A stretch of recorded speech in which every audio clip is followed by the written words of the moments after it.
Hello students, हम लोग BPSC के लिए बीपीएससी 70 के लिए करंट अफेयर्स की सीरीज़ को आगे बढ़ाते हैं और बिहार स्पेशल से रिलेटेड और भी जो इम्पोर्टेंट नेशनल इंटरनेशनल है सबको इंक्लूड करते हुए हर सेशन के अंदर आपको क्वेश्चंस प्रोवाइड करवाए जाएंगे। पीडीएफ के लिए एक बार मैं फिर से कह देता हूँ, आप लोग ऐप पे चले जाओ, फ्री कोर्सेज में चले जाइए, वहाँ से आप पीडीएफ डाउनलोड कर सकते हैं विथ आंसर। अब हम लोग बात कर रहे हैं पहला सवाल है कि भारत कच्चे तेल का वाणिज्यिक रणनीतिक भंडार बना रहा है और निम्नलिखित में से वो कौन सा स्थान है जहां पर ये भंडार अभी नहीं बनेगा। जो स्टेज अभी पहले फेज की बात की जा रही है वो कहां पे नहीं बनेगा। विशाखापत्तनम, मैंगलोर, चिकमंगलुर, पादू। तो इसका आंसर होगा सी, यानी चिकमंगलुर में नहीं है। 3 जगह पे बनाया जा रहा है, विशाखापत्तनम, मैंगलोर और पादूर। दरअसल भारत क्रूड ऑयल का पहला कॉमर्शियल स्ट्रैटेजिक रिजर्व बना रहा है और यहाँ पे एक चीज ध्यान रखने की जरूरत है कि ये जो देश का रणनीतिक पेट्रोलियम भंडार तैयार किया जा रहा है उसके परिचालन के लिए स्पेशल यूनिट बन रहा है जिसका नाम है ISPRL, यानी Indian strategical petroleum reserve limited. Indian strategic petroleum reserve limited, ठीक है, याद रहेगा। 3 जगह में पहला कहाँ है? आंध्र प्रदेश। आंध्र प्रदेश का विशाखापत्तनम। विशाखापत्तनम में 13.3 लाख टन का स्टोरेज होगा। फिर कर्नाटक के मैंगलोर में 15 लाख टन का स्टोरेज होगा और पादुर में सबसे अधिक 25 लाख टन का स्टोरेज होगा। ये इसीलिए किया जा रहा है कि बाई चांस कभी ऐसा ना हो, बट कभी हो जाता है जब तेल भारत को ना मिले तो भारत कुछ दिन तक सरवाइव करे, इसके लिए ये किया गया है। क्लियर, याद रहेगा। दूसरा, हुरून रिसर्च के अनुसार एशिया में अरबपतियों की संख्या सर्वाधिक किस शहर में है? हुरून रिसर्च अभी हाल में आया है। Mumbai, Delhi, Beijing, Tokyo. Asia की बात की जा रही है। Mumbai, Delhi, Beijing, Tokyo. Answer is a, India का मुंबई पहली बार एशिया में अरबपति की राजधानी बन गई। और किसको हराया है इसने हराया है बीजिंग को। एक्चुअली हुआ ये कि इसने यहाँ पे मुंबई में अभी 92 अरबपति हैं, बिलियनर्स हैं, और बीजिंग में यही संख्या 91 की है, तो मुंबई आगे निकल गया। ओवरऑल अगर हम बात करें तो अमेरिका, अब मुंबई में कितना है? 92, बीजिंग में 91। एशिया की बात करें, वर्ल्ड लेवल पे बात करें तो अमेरिका का जो न्यूयॉर्क है वो नंबर 1 पे है और न्यूयॉर्क में टोटल 199 अरबपति हैं। लंदन उसके बाद है और लंदन में पता है कितना है? 97। तो अमेरिका भी बहुत आगे है, ठीक है। और इसी लिस्ट में मुकेश अंबानी को 10वें स्थान पे रखा गया है और इसी लिस्ट में गौतम अदानी जो हैं उनको 15वें स्थान पे रखा गया है, तो याद रहेगा। चलिए आगे।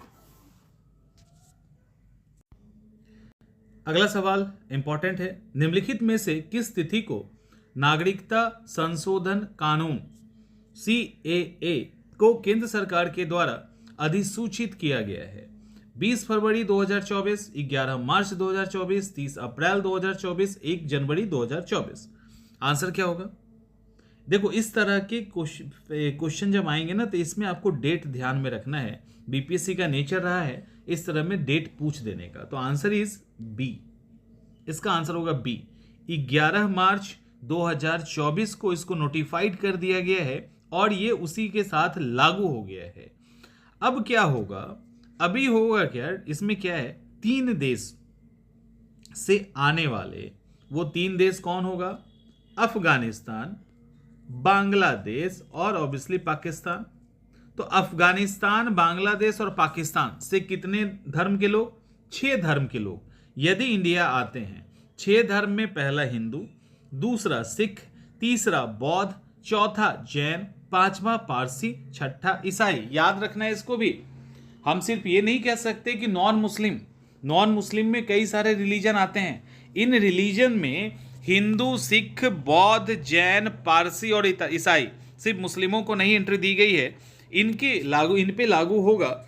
ये अगर इन 3 देश से आते हैं तो इनको नागरिकता दी जाएगी। लेकिन कितने कब से आने वाले, तो 31 दिसंबर 2014 के पहले यदि वो आ गए हैं, ठीक है, उसके पहले यदि आए हैं तब उनको मान्यता मिलेगी। और इसमें कंडीशन क्या है कि वो पिछले 12 महीने से भारत में रह रहे हों और पिछले 14 सालों में 11 साल भारत में रहे हो। 2 कंडीशन है, पिछले 14 साल में 11 साल भारत रहे हो और पिछले 12 महीनों में वो पिछले 12 महीने से कंटिन्यू रह रहे हैं तो उनको नागरिकता दे दी जाएगी। ठीक है, कुछ मामलों में इसको घटा के 5 साल भी किया गया है, बट ओवरऑल ये रूल है। और आपको पता होना चाहिए कि ये 10 दिसंबर 2019 को ही पास हो गया था, फिर 11 दिसंबर 2019 को राज्यसभा से ही पास हो गया था। तो इस तरह से ओवरऑल 11 मार्च 2024 को इसको लागू कर दिया गया। पाकिस्तान, बांग्लादेश और अफगानिस्तान से आने वाले 6 रिलीजन के लोगों को यहाँ पे नागरिकता देने का प्रावधान किया गया है। लोक परीक्षा अनुचित संसाधन निवारण विधेयक 2024 के अनुसार परीक्षा में छात्रों को नकल करने में मदद करने पर कितने साल की सजा का प्रावधान है? कितने साल का सजा मिलेगा?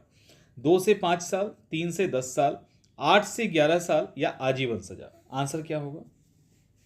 इसका आंसर है बी, 3 से 10 साल। देखिए कुछ अलग अलग तरह की चीजों में अलग अलग प्रोविजन है। देखिए अभी लगातार पेपर लीक हो रहा है और हर जगह ही हो रहा है, ऐसा नहीं कि किसी एक स्टेट की बात है, पूरे इंडिया की बात चल रही है, खासकर नॉर्थ इंडिया में बहुत ज़्यादा हो रहा है।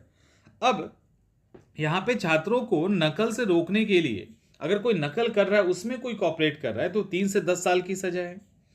और इतना ही नहीं, कसूरवार जो ठहराया जाएगा ना व्यक्ति, उसको 10 लाख से लेकर 1 करोड़ तक का जुर्माना भी देना पड़ सकता है।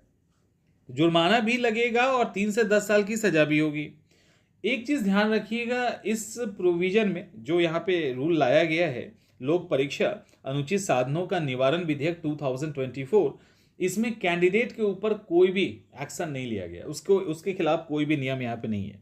स्टेट की सरकार देखेगी उसको, उस पर क्या करना है, उनके पास अपने नियम होंगे। यहाँ पे जो एग्जाम करवाएगा उसमें अगर गड़बड़ी हो रही है उससे रिलेटेड यहाँ पे रूल है। और लगभग जो सजा है वो गैर जमानती है, यानी वहां पे उनको बेल नहीं मिलेगा। हट्टी समुदाय को अनुसूचित जनजाति का दर्जा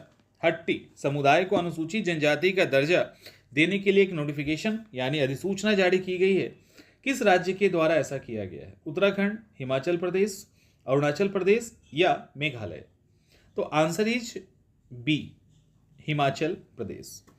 हट्टी समुदाय हिमाचल प्रदेश के किसमें? सिरमौर, वहाँ का जो सिरमौर डिस्ट्रिक्ट है ना, वो बेसिकली वहीं पे रहते हैं। सिरमौर में हट्टी समुदाय को एसटी का दर्जा देने के लिए एक नोटिफिकेशन जारी किया गया है। और हट्टी समुदाय के सदस्य संवैधानिक अनुसूचित जनजाति आदेश का जो दूसरा संशोधन अधिनियम है 2023, उसको लागू किया जाएगा और इनको एसटी के रूप में इनको ऐड कर दिया जाएगा। तो ये सारे फैक्ट्स हैं और इतना काफ़ी है। हट्टी जो होता है ना, वो उनका ऑक्यूपेशन जो है वो सब्जियां उगाना, फसल उगाना, मांस और ऊन बेचना, ये सब उनका फसल है। इनकी पॉपुलेशन की बात करें तो लगभग 2.5 लाख के आसपास 2011 के सेंसस के अकॉर्डिंग लगभग 2,500 के आसपास हट्टी हैं। करंट की बात करें तो 3 लाख के आसपास इनकी संख्या पहुंच जाएगी। तो इतना काफ़ी है। और इनका अपना एक कल्चर है, उस कल्चर में एक खुम्बली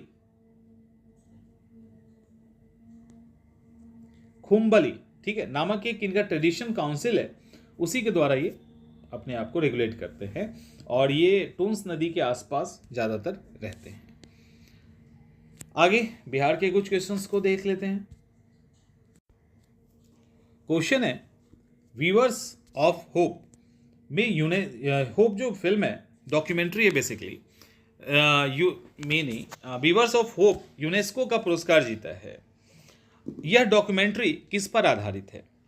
तो ये जो वीवर्स ऑफ होप है, ट्रांसजेंडर पे, बुनकर पे या अनाथ बच्चे पे या इनमें से सभी? तो आंसर डी नहीं होगा, आंसर बी होगा। मैंने ये क्वेश्चन एक बार पूछा भी है, ठीक है, बुनकर है आंसर। और ये जो बुनकर हैं वो कहाँ किसके पास हैं? तो गया के पास पटवा टोली करके एक जगह है, वहीं पे जो बुनकर हैं उन्हीं के जीवन पे आधारित ये डॉक्यूमेंट्री है जिसको फिल्माया गया है। और इस फिल्म के डायरेक्टर कौन हैं? तो डायरेक्टर हैं सिंजन चटर्जी, ठीक है। और इसमें दक्षिण बिहार का जो केंद्रीय यूनिवर्सिटी है जो गया में है, जिसको CUSB भी कहते हैं, जिसको अभी UGC से नंबर 1 श्रेणी का दर्जा मिला है, तो इसके दक्षिण बिहार केंद्रीय विश्वविद्यालय के मास कम्युनिकेशन और मीडिया डिपार्टमेंट के स्टूडेंट ने इसमें कोऑपरेट किया और गया के पटवा जो टोली के बुनकरों पर ये कहानी है डॉक्यूमेंट्री, इसको यूनेस्को के द्वारा 7 दिसंबर 2023 में अवार्ड मिला है। क्लियर? चलिए वाल्मीकि टाइगर रिजर्व की बात करते हैं। बाघों की संख्या कितनी है वाल्मीकि टाइगर रिजर्व में? आंसर है ऑप्शन है 51, 54, 61, 78। कितना होगा बताइए? आंसर इज बी, यानी 54। देखो बाघों की संख्या अच्छी खासी बढ़ी है।